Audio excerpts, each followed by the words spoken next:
ನಮ್ಮ ಮಕ್ಕಳನ್ನ ಬೆಳೆಸಿ ಏನು ಬೆಳೆಸಲ ಶಿವಾಜಿ ಕಲಿಸಲ ಏನ್ ಅದ್ಭುತವಾದಂತದ ಅವಳು ಹಿಂದ್ವಿ ಸಾಮ್ರಾಜ್ಯವನ್ನು ಸ್ಥಾಪನೆ ಮಾಡಬೇಕಾಗಿತ್ತು ಈ ದೇಶದಲ್ಲಿ. ಏನು ಈ ದೇಶದಲ್ಲಿ ಎಷ್ಟು ಕೊಳ್ಳೆ ಹೊಡೆದ್ರು ಏನು ಸಂಪತ್ತನ್ನು ಹೋದ್ರು ಎಲ್ಲ ನೋಡಿ ಜಿಜಾಮತಿ ಅಂದಳು ಇನ್ನು ಹಿಂದ್ವಿ ಸಾಮ್ರಾಜ್ಯವನ್ನು ಸ್ಥಾಪನೆ ಮಾಡುದು. ಅವಾಗ ಶಿವಾಜಿ ಕಲಿಸ್ತಿದ್ಳು, ಎಂತ ಮಾತು ಕಲಿಸ್ತಿದ್ಳು. ಅವಳು ಹುಡುಗ ದೊಡ್ಡ ಆಗೋ ತಕ್ಕ ಕುಬ್ಸ್ತಾ ಹಾಕಿರ್ಲಿಲ್ಲತ್ರಿ. ನಾವು ಎಲ್ಲ ಇದ್ದದ್ದು ಚಲೋ ಇದ್ದದ್ದು ಹರ್ಕೊಂಡ್ ತಿರುಗಾಡಕತ್ತಿದೀವಿ.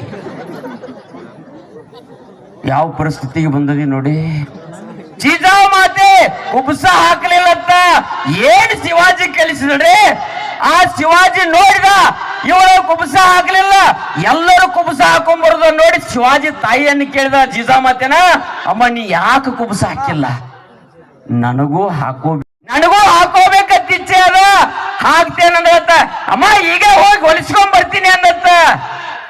ನನಗ ಅಂತ ಇಂತ ಕುಬ್ಸ ಹಾಕೋ ಇಚ್ಛೆ ಇಲ್ಲ, ನನಗ ಅಂತ ಇಂತ ಕುಬ್ಸ ಹಾಕೋ ಇಚ್ಛೆ ಇಲ್ಲ, ನನಗೂ ಹಾಕೋಬೇಕಂತ ಇಚ್ಛೆ ಅದ.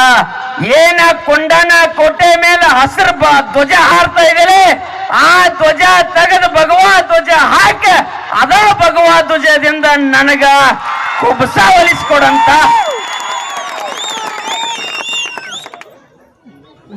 ತಾಯಂದರೆ ಇವತ್ತು ನಾವು ಅಂತ ಕುಬ್ಸ ಹಾಕಲಿಲ್ಲಂದ್ರ ಘಟನೆಗಳನ್ನು ನೋಡಿ ಈ ದೇಶದ ಸಂಸ್ಕೃತಿಯನ್ನು ಸಂಸ್ಕಾರವನ್ನು ಹಾಳು ಮಾಡುವಂತದ್ದು ಯಾವ ರೀತಿ ನಡೆದಿದೆ ನೋಡಿ. ಆತ್ಮೀಯರೇ, ಯುವಕರೇ, ಈ ದೇಶವನ್ನು ನೋಡಿ. ಕೆಜೆಹಳ್ಳಿ ಡಿಜೆಹಳ್ಳಿ ಬೆಳತನ್ನ ಉರಿತಲ್ಲ, ಯಾರು ರಕ್ಷಣೆ ಮಾಡೋರು ವಿಚಾರ ನೋಡಿ.